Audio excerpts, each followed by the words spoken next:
An LLM agent deployed on a long horizon task eventually encounters a limit.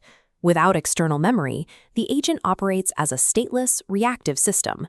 It makes an error, resets its context window, and executes the exact same failed logic again.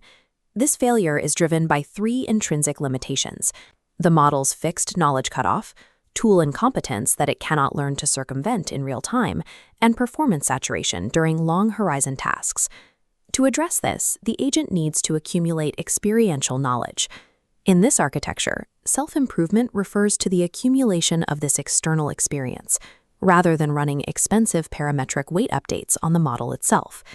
The solution is to integrate an external, structured memory module alongside the LLM. This module serves four specific objectives. It enables personalization by capturing user history, and it supports long-term reasoning that extends beyond the fixed context window. It also enables the non-parametric self-improvement we just mentioned, while grounding the model's outputs in verifiable data to reduce hallucinations. By introducing this external state, we move away from treating the LLM as a static calculator and begin building a stateful, adaptive agent. Agent memory is classified along a three-axis taxonomy: temporal, content, and structure. The temporal axis distinguishes between short-term session data and long-term persistence, while the content axis separates universal knowledge from specific episodic experience. This matrix maps these variables, but structure is the critical decision.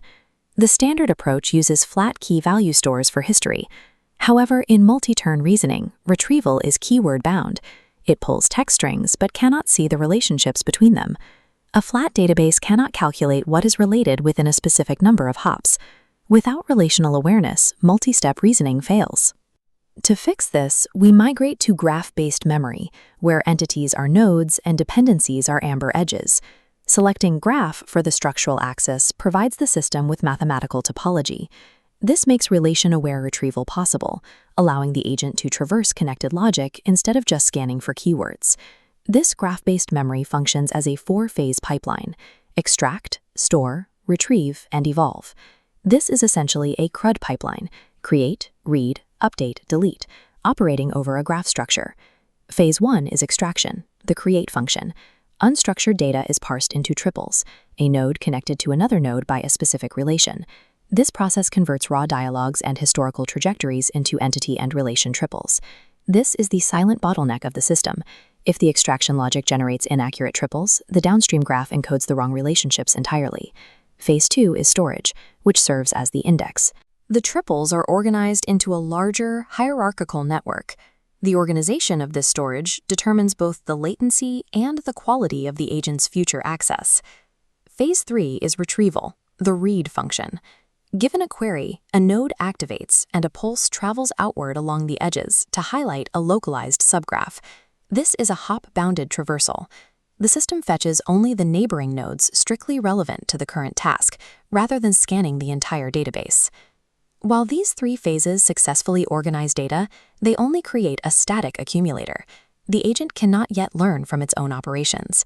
There is a common assumption that a massive, ever-growing knowledge graph makes an agent more capable. However, without a mechanism to remove data, the graph suffers from monotonic growth. It simply accumulates history indefinitely. Eventually, this growth destroys the retrieval signal with noise. Latency increases, and the agent begins to hallucinate because the relevant context is buried. To solve this, we use Phase 4, memory evolution. This is the update and delete function, which loops back to modify the storage index.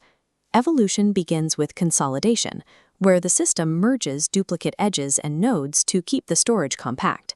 Next is the forget mechanism. The system applies weight decay over time to all nodes. When context remains unused, its salience drops and it is pruned. This pruning is a necessity to maintain a high signal retrieval path.